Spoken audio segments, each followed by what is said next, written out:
Ku danna subscribe domin samun sababbin labaranmu. A yau ne muka samu labarin 'yan ta'adda waɗanda ke kashe mutane ba li ba la yayin da suka shiga wani ƙauye da ke yankin ɗan Sadau Umaru ta Kudu Zamfara State.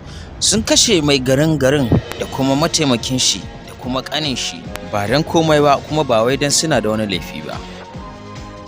Shin tambaya ta anan ita ce, shin wai a Zamfara babu gwamna ne ko kuma baya kula da rayukan jama'an da yake riƙo ne? A cikin jihar Zamfara yankuna da dama suna kai cau da halin da suke ciki, domin kuwa yadda ake kashe rayuka a cikin jihar ba za a yi misali ba.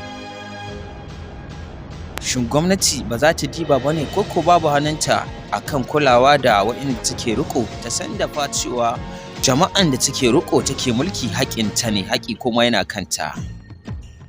Yankin ɗan Sadau dai ya kasa samun zaman lafiya daga mai kuɗi har talaka. Yankin ya zama dai yau a kashe wa'innan, yau kuma a ɗauke wa'innan, jibi kuma za a iya a tada gari baki ɗaya a ƙone duk wanda bai tsira ba. Shin ko gwamnati ba ta gani ne? Tana gani kuma a sane take.